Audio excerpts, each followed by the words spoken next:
তৃণমূল কংগ্রেস প্রার্থী সায়নী ঘোষের সমর্থনে ভাঙড়ের দুই প্রান্তে কর্মী সম্মেলন। বুধবার ভাঙড় ১ নম্বর ব্লকের ঘটকপুকুর হাইস্কুল মাঠে তৃণমূলের একটি কর্মী সভা অনুষ্ঠিত হয়। অন্যদিকে ভাঙড় ২ নম্বর ব্লকের পোলেরহাটে একটি কর্মী সভা অনুষ্ঠিত হয়। সেই সভায় উপস্থিত ছিলেন যাদবপুর লোকসভা কেন্দ্রের প্রার্থী সায়নী ঘোষ সহ ক্যানিং পূর্বের বিধায়ক শওকত মোল্লা।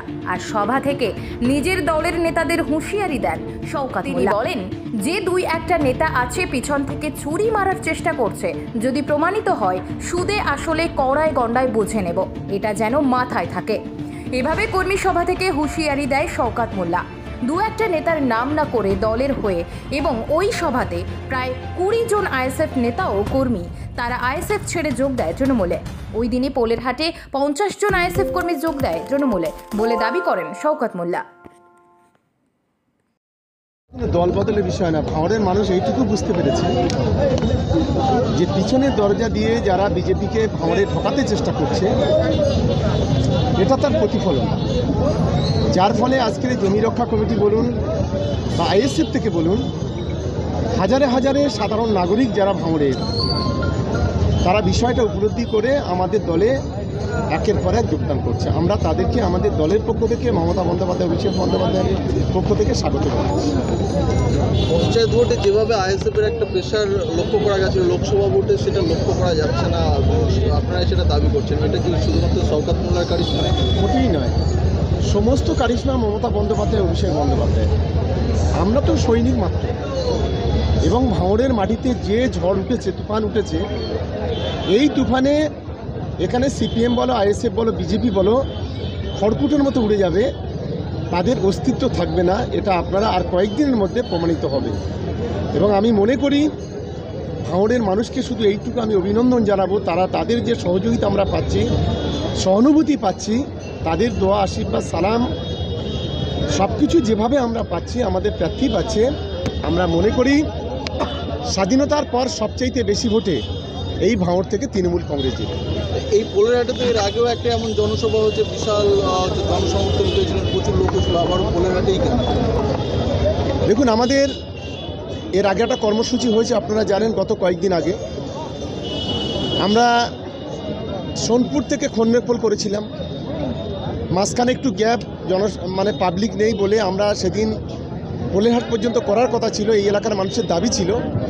তাই আজকের পোলেরহাট 2, এই পোলেরহাট 2 এর মানুষ জমি রক্ষা কমিটি কিংবা আইএসএফের যে অত্যাচার, তাদের যে নির্যাতন, তাদের যে নিপীড়ন, তাই তারা দাবি করেছিল যে পোলেরহাট 2 থেকে একটা মিছিল পোলেরহাট বাজার পর্যন্ত হোক। আমরা তাদের দাবি মেনে আজকের এই রাইটে এখানে করলাম। এরপরে অন্যান্য জায়গা হবে, প্রত্যেকটা জায়গা হবে। এবং আগামী ৪ তারিখে শুধু ভাঙড় ২ নম্বর ব্লকের ৪,০০০ আমাদের তপশিলি ভাই বোনেরা যারা আছেন বা তপশিলি উপজাতির ভাই বোনেরা যারা আছেন, তাদের নিয়ে আমরা একটা তপশিলি সংলাপ করছি, যেটা আমাদের বেঁওতাতে হবে। এটা আপনাদের সকলকে আমন্ত্রণ জানাচ্ছি এবং এই এলাকার সর্বস্তরের মানুষকে আমরা আমন্ত্রণ জানাচ্ছি। ভোটের আগে, প্রত্যেকটি ভোটের আগে একটা কালমিনেশন পয়েন্ট তৈরি হয়, যেখানে সমস্ত নেতাকর্মীদের মনে হয় যে আমরা যাকে এতদিন লিডার মানছিলাম সে আদৌ লিডার বলার যোগ্য নয়। আইএসএফের ক্ষেত্রে এটা হচ্ছে, নওশাদ সিদ্দিকীর ওপর তার কর্মীরা ভরসা হারাচ্ছে এবং যতটা সুদক্ষভাবে অভিষেক বন্দ্যোপাধ্যায়, তার পরিচালনা, মমতা বন্দ্যোপাধ্যায়ের ভিশন এবং শওকত মোল্লা সাহেব এখানে বসে আছে, আমাদের যাবতীয় সাংগঠনিক দায়িত্বপ্রাপ্ত নেতাদেরকে সঙ্গে নিয়ে যেই জায়গা ভাঙড়ে তিনি তৈরি করেছেন, মানুষ ভরসা পাচ্ছে, তার সঙ্গে সঙ্গে অন্য দলের কর্মীরাও ভরসা পাচ্ছেন, তারা এগিয়ে আসতে চাইছে। সবাই বিজেপির উদ্দেশ্যে লড়াই করতেছেন, কিন্তু আইএসএফের লোকজন বা সিপিএমের কর্মীরাও তারাও এটা বুঝতে পারছে যে তাদের দল আসলে একটা সেটিংয়ের মাধ্যমে চলছে, তারা ফাইনালি গিয়ে বিজেপির সঙ্গে লড়াই করবে না, যদি কেউ করে তার নাম তৃণমূল কংগ্রেস। তাই তারা স্বতঃস্ফূর্তভাবে তৃণমূল কংগ্রেসে যোগ দিয়েছে। বিগত কয়েকটি ভোটে, লোকসভা ভোটের সময় ভাঙড় থেকে বিশাল সংখ্যার ভোটে এখান থেকে লিড দিয়েছে, সেই ক্ষেত্রে কি দাঁড়িয়ে শাসক থেকে বিরোধী সব পক্ষকেই ভাঙড়কেই টার্গেট করছে ভোট প্রচারে? দেখুন, আমাদের টার্গেট নয় ভাঙড়, হয়তো আইএসএফ বা সিপিএমের বা বিজেপির পাখির চোখ হতে পারে, কিন্তু আমাদের কাছে ভাঙড়ের মানুষ, ভাঙড়ের মাটি আমাদের হৃদয়ের টুকরো। পাখির চোখ আর হৃদয়ের টুকরোর মধ্যে অনেক তফাৎ। ভাঙড় সবসময় মমতা দিকে দুহাত ধরে আশীর্বাদ করেছে। আপনারা প্রত্যেকটা লোকসভার রেজাল্ট দেখুন, কারণ ভাঙড়ের মানুষও জানে যে বিজেপির সঙ্গে লড়াই করার ক্ষমতা যদি কারোর থাকে, সেটা সিপিএম নয়, সেটা আইএসএফ নয়, সেটা কংগ্রেস নয়, সেটা তৃণমূল।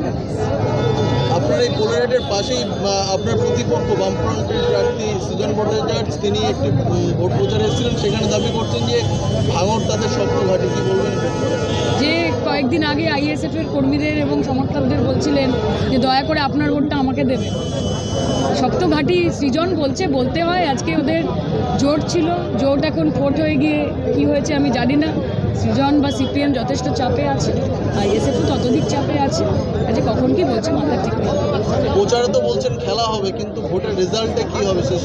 জনগণ, গণতন্ত্রে গণদেবতা, শেষ কথা।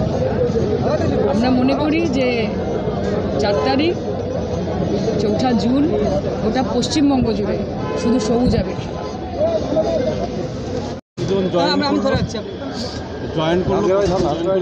আজকে আমাদের জাগুলগাছি অঞ্চল থেকে, বিশেষ করে ফুলবাড়িতে, যেখানে আইএসএফের 8 নেতা সহ 8-10 জন নেতা সহ শতাধিক কর্মী আজকে আমাদের আইএসএফ যারা এতদিন করেছিল ভুল বুঝে তারা আজকে আমাদের সায়নী ঘোষ শওকত মোল্লা মহাশয়ের হাত ধরে আজকে তৃণমূল কংগ্রেসে তারা যোগদান করলেন। মানুষের উৎসাহ কেমন লক্ষ্য করছেন আজকের মিটিংয়ে? মানুষের উৎসাহ, একটা অঞ্চলের মিটিং, আগে এই সমস্ত জায়গায় একটা জনসভা হতো, একটা ব্লকের জনসভা হতো। আজকে সেই ঘটকপুকুর হাই স্কুল মাঠে আজকে জনসভার আকার নিয়েছে একটা কর্মী সভা। এর থেকে মানুষের উৎসাহ, উদ্দীপনা, আজকে যে বিজেপি যেভাবে সাম্প্রদায়িকের তাস খেলছে, যেভাবে শুভেন্দু অধিকারীর মতো নেতারা যেভাবে বাংলার বুকে হিন্দু মুসলমানের মধ্যে বিচ্ছিন্ন করার চেষ্টা করছে, তত হিন্দু মুসলমানের মধ্যে ঐক্য এবং বিজেপির বিরুদ্ধে মানুষ আজকে উপচে পড়ছে। ভাঙড়ে একেবারে গতকাল আইএসএফের একটা একেবারে সমাবেশ হয়েছিল, একটা সংবাদ মাধ্যমে খবর ভাইরাল হয়েছে, একেবারে ধস নেমেছে আইএসএফে, একেবারে চেয়ার খালি আছে। কি এটার দিকে আপনারা আনন্দিত হচ্ছেন? কি বলবেন? 100%। এই আইএসএফ একটা বেঈমান বিশ্বাসঘাতক, কারণ তারা সিপিএমের সমর্থনে জিতে আর আমাদের তৃণমূল কংগ্রেসের ধর্মের ওপর ভিত্তি করে দাদা হুজুরের নাম করে ভাঙড়ে জিতেছে।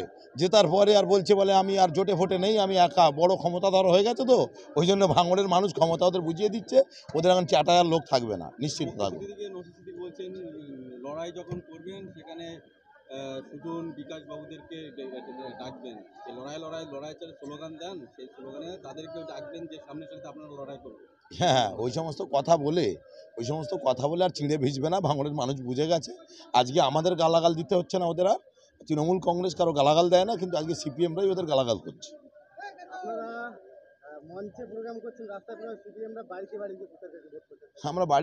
আমরা তো সমস্ত মানুষ তৃণমূল কংগ্রেসের, মমতা বন্দ্যোপাধ্যায়ের উন্নয়নের নিরিখে সমস্ত মানুষের বাড়িতে গিয়ে কী যাবে? ওই আপনারা খবর রাখছেন না?